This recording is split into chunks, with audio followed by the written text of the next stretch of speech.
नमस्ते and welcome to this exciting episode of Saithology debunking mythology. Saithology के इस नए एपिसोड में आपका बहुत बहुत स्वागत है। आज पूरी तरीके से अमेरिका जल रहा है, बुरी तरीके से जल रहा है। एक तो हिंदू चिढ़ में जल रहा है और भारत में भी जो अटैक शुरू कर दिए हैं, तो अमेरिका में जो है जितने भी क्रिश्चियन ग्रुप्स हैं, क्रिश्चियनिज्म, कैथोलिसिज्म, ये सारे ग्रुप्स ने अटैक शुरू कर दिया हिंदुओं पे। ज़्यादातर इसमें से है जो मैक्सिकन अमेरिकन हैं। आपको दिखते गोरे हैं लेकिन ये मैक्सिकन अमेरिकन हैं। और कुछ लोग, गोरे का अर्थ होता है प्रोटेस्टेंट्स, मतलब कि जो इंग्लैंड से आते हैं। मतलब भारतीयों के लिए तो सभी हो गए गोरे, वाइट स्किन हो गया, लेकिन दोनों में फ़र्क होता है। जो कैथोलिसिज्म वाले होते हैं वो वायलेंट तो होते हैं बहुत ज़्यादा, लेकिन वो इनकल्चरेशन के थ्रू काम करते हैं। वो हिंदू बनने की कोशिश करते हैं, फिर आपसे दोस्ती करते हैं, फिर वो बोलते हैं कि पैसा देते हैं, ऐसे राइस बैग कन्वर्ट इसलिए बोलते हैं। जो एंग्लो सैक्सन्स होते हैं वो सीधा तलवार निकालते हैं, उनमें मुसलमानों में कोई फ़र्क नहीं होता। शुरू में अच्छे रहेंगे, वे धीरे धीरे तलवार निकालेंगे। मेजोरिटी ऑफ जो गोरे लोग हैं अमेरिका में, उनका इन दोनों ग्रुप से कोई संबंध ही नहीं है। इंटेलिजेंट है तो वो ना चर्च में जाते हैं, वो अपने घर में स्पिरिचुअल रहते हैं और योग करते हैं। उनको सिर्फ पैसे कमाने से मतलब, उनको इनसे मतलब डिबेट में नहीं घुसते। उनको मालूम है कि चर्च किस लिए खड़ा होता है। लेकिन जो कन्वर्ट्स होते हैं, दिनेश डिसूजा जैसे लोग, कन्वर्ट जो होते हैं वो उल्टे सीधे बातें करते हैं। कन्वर्ट जो ब्राउन था, अपनी बुक में लिखता है मैं पहले ब्राह्मण था, मेरे पर अट्रॉसिटीज हुई। मतलब तमिल वाला जो झूठा वो है ना, तमिल में तो ये जितने क्रिश्चियन लोग हैं वो मारते हैं ब्राह्मणों को। वो देखते हैं ना कितने ज्यादा वो लोग, उनकी सरकारों को देखिए, डीएमके और पीएमके, ये सब कन्वर्ट्स हैं, ये सब राइस बैग कन्वर्ट्स हैं। और इनको पैसा मिल जाता है, कहीं से पावर में आ जाते हैं, फिर ये बन जाते हैं, अपना शरिया लॉ लगाने लगते हैं ताकि हिंदू कुछ कर ही ना पाए। तो अमेरिका का कहानी बड़ी बेकार है। अभी आपको मैं थोड़े से कोट्स बताता हूँ, अमेरिका की कहानी क्या है। अमेरिका की कहानी समझिए उसको ठीक से, कि आपको शॉक हो जाएगा कि किस तरह अमेरिका चलता है। ये देखिए, ये स्पॉटेड टेल बोल रहे हैं, this war did not spring up on our land, this war was brought upon us by the children of the great father who came to take our land without a price, and who in our land do a great many evil things. This war has come from robbery, from the stealing of our land. ये Spotted Tail ने बोला। फिर being Indian, Brooke Medicine Eagle ने बोला, being Indian is an attitude, a state of mind, a way of being in harmony with all things and all beings. It is allowing the heart to be the distributor of energy on this planet, to allow feelings and sensitivities to determine where energy goes. इस तरह की बातें there is, तो ये when a white army battles Indians and wins, it is called a great victory, but if they lose, it is called a massacre. ये बोला चिक्सिका शॉनी ने। झूठ पे झूठ पे झूठ, ये इस तरह अमेरिका बना है। ये जितने भी क्रिश्चियनिज्म ग्रुप्स हैं, कैथोलिज्म ग्रुप्स हैं, इनको सिर्फ झूठ बोलना आता है। यहाँ पे कोई मोरालिटी नहीं होती, ठीक है। और जो जिसको कन्वर्ट करते हैं, जैसे मैक्सिकन से, ये ज्यादा ही लॉयल बनते हैं अपने। इनको उनका ना भाषा बचा, ना उनकी कल्चर बचा, ना उनका रिलीजन बचा, लेकिन वो इनकी तारीफ करते रहते हैं। तो you'll see south Korean converts, Norwegian converts, वो तो सबको मालूम है हिटलर कौन था, है ना। वो तो बनना ही चाहता था कैथोलिज्म का पास्टर, वो मालूम ही है। वो भी जूस के विरुद्ध अंग्रेजी साजिश में उसको यूज किया गया, जूस को मारने के लिए, क्योंकि जूस चाहते थे कि मतलब ब्रिटिश एंग्लो सैक्सन चाहते थे कि जूस भाग के कहीं और चले जाए, नहीं अगर वो वहां रहेंगे तो पूरा बिजनेस कंट्रोल कर लेंगे। ये था साजिश। तो उन्होंने कैथोलिज्म वालों को उकसाया, पहले हिटलर को बहुत आर्म किया, इनको उकसाया, फिर उन्होंने उसको बोला कि भाई तुम्हें तो अपना लैंड प्रोटेक्ट करना है, तो उसने वहां से उठा के जूस को निकाल दिया। ओके, ये था पूरा इंसिडेंट। इनकी कहानियां मैं बताऊंगा तो आपको शॉक हो जाएगा। और ये आजकल मैं देख रहा हूँ हमारी नूपुर जी कितना उनसे लड़ रही हैं। बहुत दिनेश डिसूजा करके एक है, तो इस तरह ये इनका कहानी ऐसा है। अब देखिए नेटिव अमेरिकन के जो बड़े बड़े जो लीडर्स हैं, मतलब जो जॉर्ज वॉशिंगटन के हैं ना, वो क्या क्या बातें करते हैं, अब you will be shocked to know. तो डेविड माइकल स्मिथ जो यूनिवर्सिटी ऑफ ह्यूस्टन डाउनटाउन से हैं, उन्होंने बोला कि total natives dead ranges between 30 million to 145 million. 30 million to 145 million, ये मेरे बुक में है गोल्ड ग्लोरी गॉड की 147 पेज पे है। 1800 में बोलते हैं कि सिर्फ 2.5 लाख से 6 लाख लोग ही बचे थे। आपको मालूम है कैसे छुप के रहते हैं लोग, मैं तो एम्बेसडर हूं उनका, बाहर नहीं निकलते। आज भी होता है इनके साथ, उनको बोलते हैं Indian scalp, where is a scalp, ऐसा बोलते हैं। David E. Stannard estimates 100 million natives killed by Europeans between 1492 and 1900s in both North and South America. ये उसका estimate है। Russell Thornton estimates 12 million natives killed in just continental USA. In Canada is almost 10 million. Okay. Native account से मेरी research बोलती है कि 35 million natives were killed in the continental USA from 1492 to 1924. The number of Canadian number should vary between 15 to 20 million from 1475 until late 1900. तो दोनों को मैं अपने का एस्टिमेट को ऐड कर दूं तो होता है अप्रॉक्सीमेटली 55 मिलियन। तो 55 मिलियन टू 145 मिलियन, तो 55 मिलियन तो कंजर्वेटिव एस्टिमेट है मेरा, 150 मिलियन भी है, हो सकता है। ओके, बहुत बड़ी संख्या में मारा गया।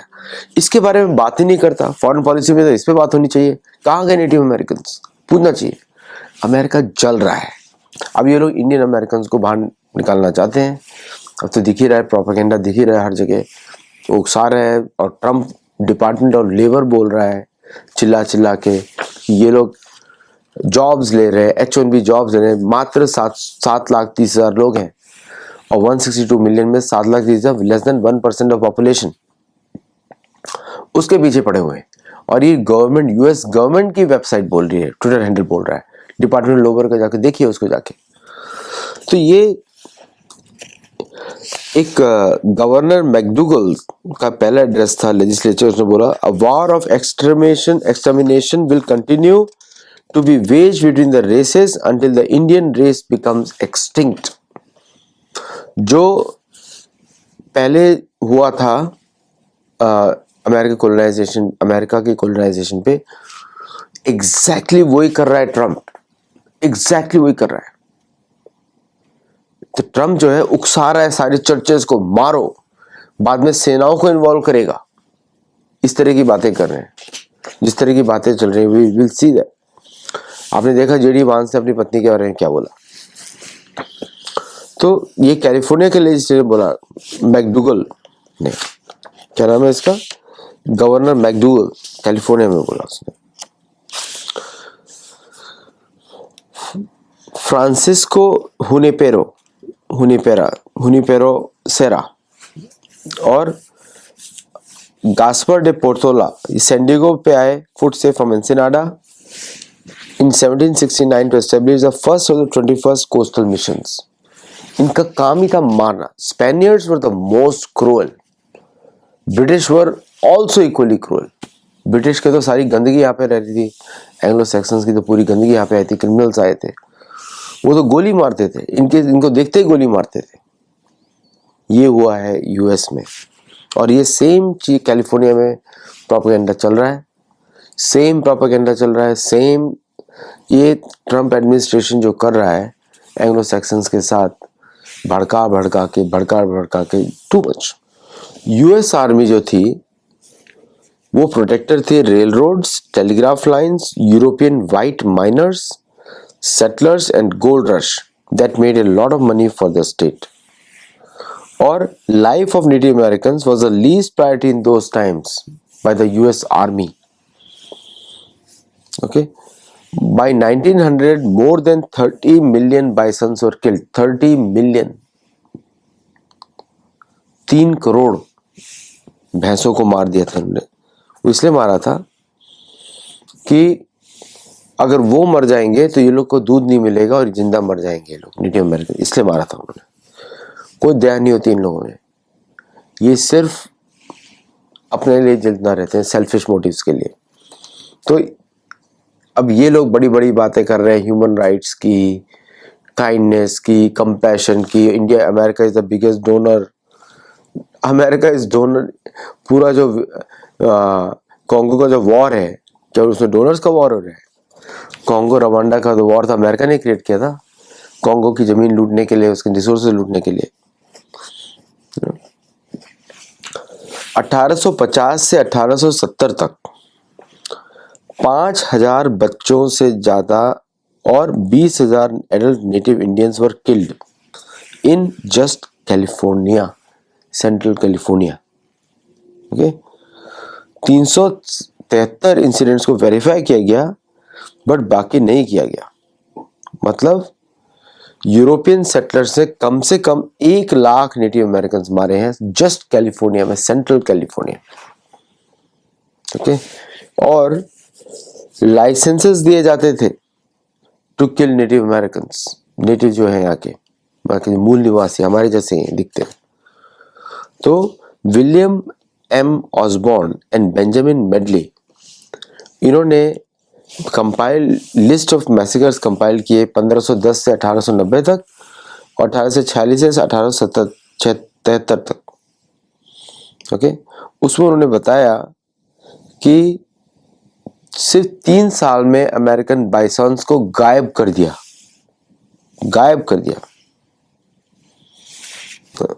और तो ये क्या बताएंगे? प्रेसिडेंट जॉर्ज वॉशिंगटन, जो पहले प्रेसिडेंट थे, he believed that the best way to solve the Indian problem was simply to civilize the Native Americans. Civilize means force conversion to Christianity, वो उन्होंने किया।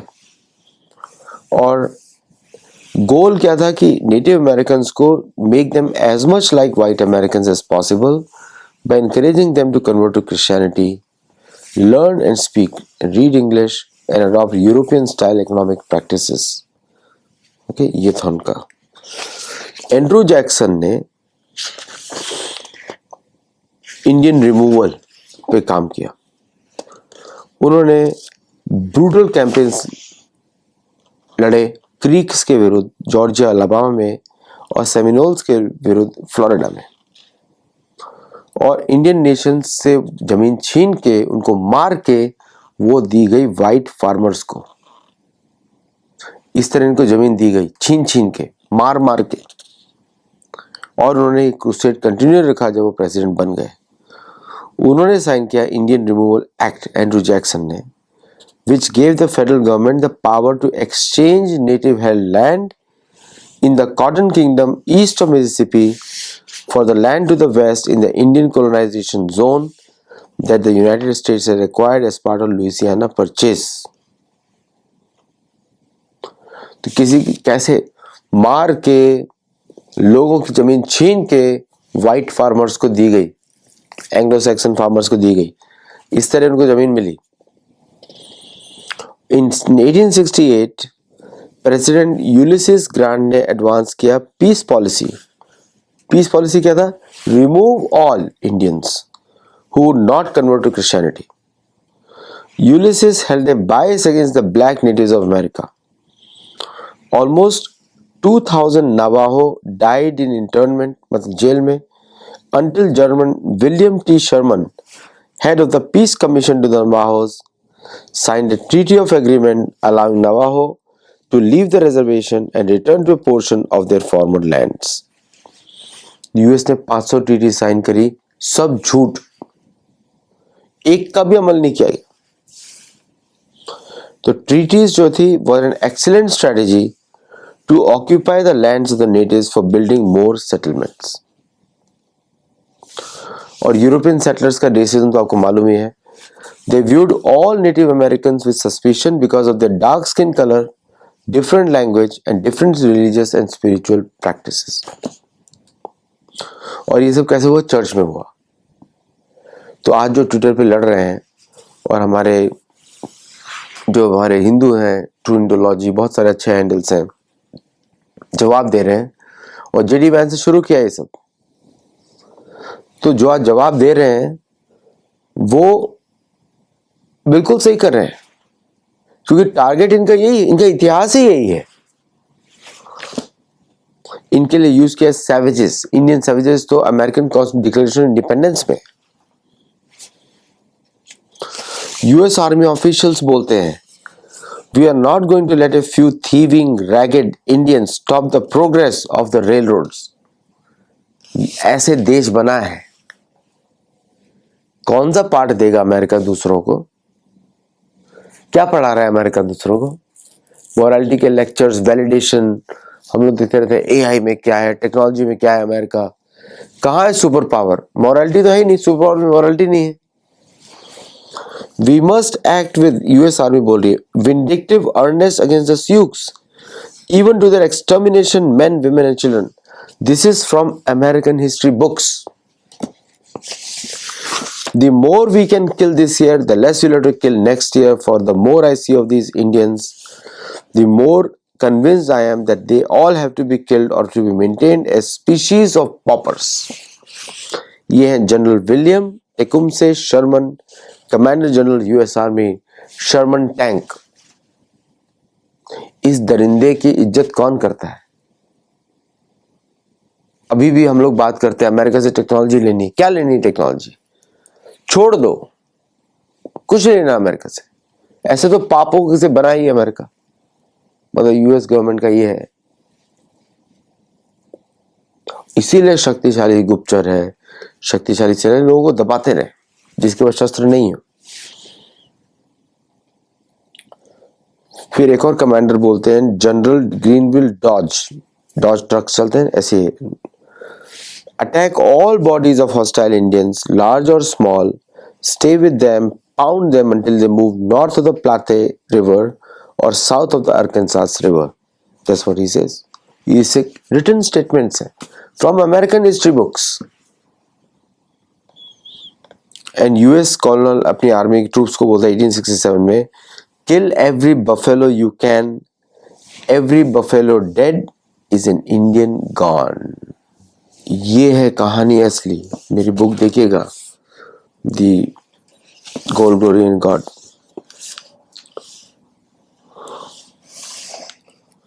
तो ये जो इनके जो 1924 में जब इन्होंने आधे मतलब मिलियंस मार चुके थे, तब सिटीजनशिप दी यूएस कॉन्स्टिट्यूशन की। और अब जो आइस रेड्स हो रही है ट्रम्प की वजह से, उसमें आपको बताता हूं कि उसमें नेटिव अमेरिकन को भी टारगेट कर रहे हैं, क्योंकि उनकी स्किन अलग है। Between 1883 and 1934, the US officially forbade Native Americans to practice their own cultures and beliefs through the Code of Indian Offenses. आज भी लूज रूल्स रखते हैं। फिर Congress pass the American Indian religious freedom act of 1978, IRFA। तो this legislation reversed long-time federal policies that prohibited indigenous people from practicing their religion। लेकिन तब तक वो काम कर चुके थे। American Indian, Eskimo, Inuit, native Hawaiians. अभी हवाई में आपको मालूम है क्या हुआ था? फायर्स लगी थी, और वो उन्हीं जगह पे लगी जहां नेटिव अमेरिकन रहते हैं, और या उनके वंशज। तुलसी गबार्ड भी उसी का डिसेंडेंट है, बाय द वे, ना, हवाईयन है, उसका डिसेंडेंट वहीं से। वो भी कोई इंपॉर्टेंट पोजीशन नहीं दी जाती इनको। Sacred religious sites of native American अभी भी नहीं मिलते किसी को। 2020 में जब ट्रम्प का एडमिनिस्ट्रेशन था, यूएस का बॉर्डर वॉल बनाया गया था native American burial site on monument hill. American bills of rights जो है नेटिव अमेरिकन से अप्लाई नहीं करते हैं, ओके, उनको राइट्स नहीं है। Indian civil rights of 1968 through fair housing act कुछ दिए थे, but they were still considered lower than Christian European settlers. इस अमेरिका को अब आप क्या बात करेंगे? अच्छा, the largest group of tribes जो यूएस में है by population are Navajo, Cherokee, Choctaw, Sioux, Chippewa, Apache, Blackfeet, Iroquois, Pueblo. इनके बारे में, इनके रिलीजन के बारे में, इनके कल्चर के बारे में कुछ पढ़ाया ही नहीं जाता अमेरिकन स्कूल्स और कॉलेजेस में, पढ़ाया ही नहीं जाता। Christian pastor, narrative builders European कहानी सुनाते हैं, बट नेटिव अमेरिकन हिस्ट्री पे बात बिल्कुल नहीं की जाती।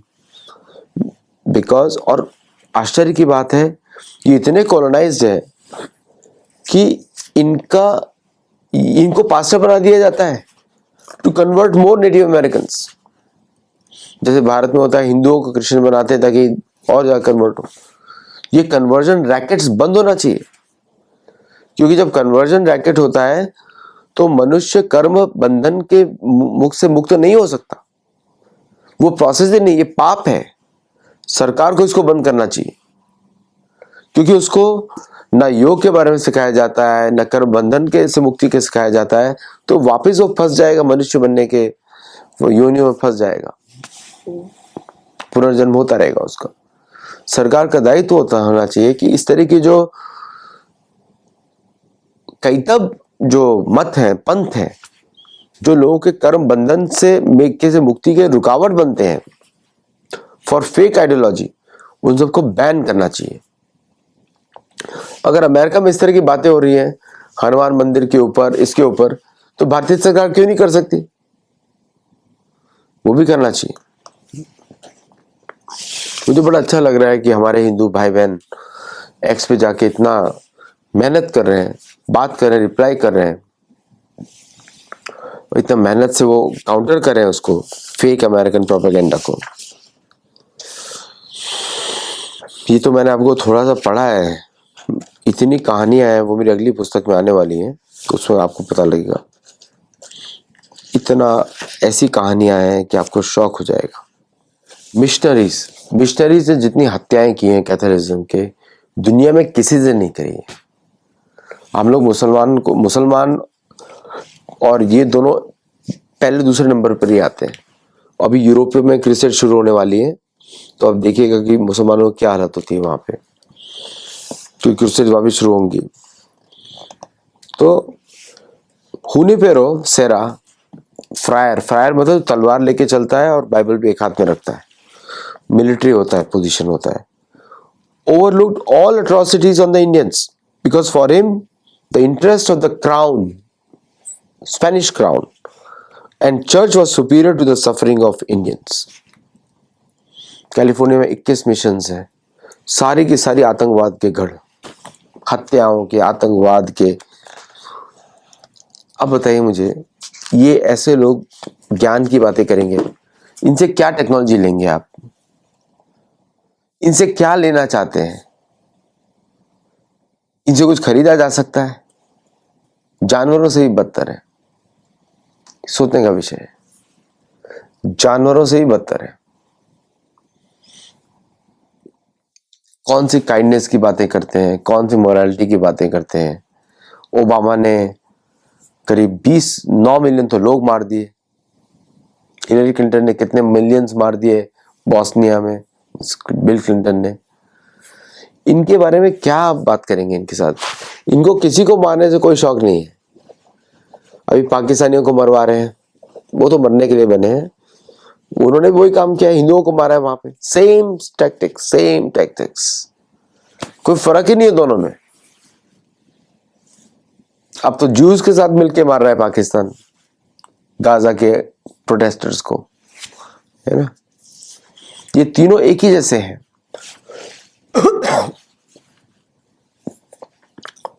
अब्राहमिज्म, जुडाइज्म, क्रिश्चियनिज्म, कैथोलिसिज्म, ये सब एक जैसे हैं। तो अब जो भारत को भी, भारत से ये सब जो भारत के अंदर बैठ के इनके हम गले मिलते हैं और इनको हम बात करते हैं कि अरे भाई कितने अच्छे सभ्य पुरुष हैं आप, ये सब बातें बंद करनी चाहिए इनके साथ। ये तो मैंने थोड़ा सा आपको पढ़ के बताया है, इसमें ही आपका खून खौल जाएगा। जो इस बुक को आप देखेंगे तो आपको पता लगेगा कि कितना भीषण नरसंहार हुआ है। और ये लोग एडवाइस कर रहे हैं ट्रेड डील करनी है, कौन सी ट्रेड डील?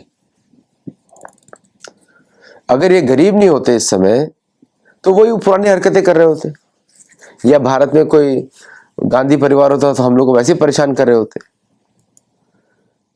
इन पे तो विश्वास ही नहीं किया जा सकता, इन पे तो भगवान विश्वास नहीं करेंगे, समझा? तो जियोपॉलिटिक्स समझने के लिए इस तरह का इतिहास समझना जरूरी है, ताकि हम वास्तविक डिसीजंस लें। असुरों की होती है जियोपॉलिटिक्स, हम लोग तो राजनीति की बात करते हैं। तो राजनीति वालों को जो धर्म से देख रहे हैं, दंडित करने का हक सिर्फ हमको है, और दंड देना चाहिए रेगुलर इंटरवल्स पे, नहीं तो ये इस तरह का अत्याचार करते रहेंगे। हमारे पुराने राजा भरतवंशी, अगर कहीं भी कोई अत्याचार हो रहा हो जो वेदों के अनुसार नहीं है, उस पर दंड दे देते। लेकिन आजकल के जो हमारे जजेस हैं वो भी इनके चक्कर में पड़े हुए हैं। तो बहुत मोदी जी का बहुत मैं धन्यवाद करूंगा कि यहाँ तक भारत को लेकर आए, और अब आगे भी लेके जाएंगे। लेकिन हम सबका दायित्व है, सनातन धर्म को बढ़ाना हमारा दायित्व है, दूसरों का नहीं है। हम उनके वंशज हैं। नारद मुनि, पर्वत मुनि, मार्कंडेय ऋषि, ये हमारे हैं। कृतु महाराज है ना, पुलस्त ऋषि, पुलह ऋषि, मरीचि, ये सब हमारे ऋषि हैं। अंगिरा ऋषि, ये हमारे हैं, और इन्हीं की धरोहर है भारत। लेकिन अगर भारत में इस तरह के राजा नहीं होंगे, शासक नहीं होंगे, जो हमारे वेदों की बात मानकर, पुराणों की बात मान के, महाभारत रामायण की बात मानकर कठोरतम से कठोरतम दंड ना दे दुनिया भर में, तो हम कौन से भविष्य की पीढ़ियां बना रहे हैं?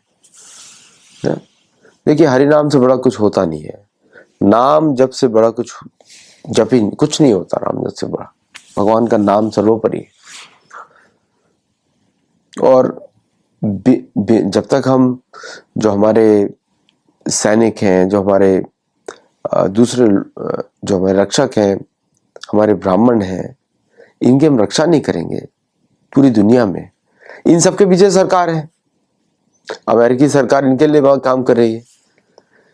सनातन धर्म के पालन करने वालों के पास कौन सी सरकार है? और सनातन धर्म तो पूरे विश्व का धर्म है। क्रौंच द्वीप है ये, क्रौंच द्वीप में तो स्कंद महाराज की लीला हुई थी। तो भारत के इक्ष्वाकु वंश का तो पूरा अधिकार है, सुग्रीव बोल के जाते हैं क्रौंच और पुष्कर द्वीप में। तो भारतीय सरकार को अधिकार के साथ बात करना चाहिए कि हमारे वंशज हैं, और पूरी दुनिया में इसके इश्यूज उठाने चाहिए। जो नॉन कन्वर्टेड यूरोपियन पॉपुलेशन है वो भी भारत से है, स्वास्तिक उनका सिंबल है। अफ्रीका की नॉन कन्वर्टेड पॉपुलेशन के, अफ्रीका में तो संस्कृत के बहुत सारे शब्द मिलेंगे आपको अफ्रीकन भाषाओं में। तो पूरा विश्व तो हमारी धरोहर है, पूर्वजों की धरोहर है, मनु की संतानों की जगह है। तो हम क्यों इतना पीछे बैठ जाते हैं? तो कभी कभी थोड़ा विश्वास करें, भगवान का सहारा लें, और कठोर से कठोर डिसीजंस लें, ताकि हम आगे बढ़ें। और अच्छा, मैं शो करूंगा आपको बताने के लिए कि स्टार्टअप इकोसिस्टम में किस तरह एक नए तरीके का हम प्रोडक्ट्स बनाए जो भारतीय सोच के हों, वो पूरी दुनिया में बहुत अच्छी तरह फैल जाएंगे। मैं बता रहा हूं आपको क्यों। क्योंकि जेनेटिकली सबका कनेक्शन सनातन धर्म से है। उनके पूर्वजों में कहीं ना कहीं तो मेमोरी है ही उस परिवार में। पूरे विश्व की बात कर रहा हूं। तो वहां पे भारतीय सोच से बने हुए प्रोडक्ट्स और सर्विसेज वो ज्यादा चलेंगे, and they will connect more. Anglo Saxons के नहीं चलते, वो सिर्फ एंग्लो सैक्सन से ही कनेक्ट करते हैं, बाकी से नहीं कनेक्ट करते। तो ये हमको सोचना पड़ेगा। चलिए, आज के लिए इतना ही। Thank you all very much. नमस्ते। जरूर मेंबर बनिए, हमारे गुरुकुल में जुड़िए, और हमको सपोर्ट करिए, ताकि हम इस तरह काम बढ़ाते रहें। Thank you. नमस्ते एंड जय जगन्नाथ। Thank you.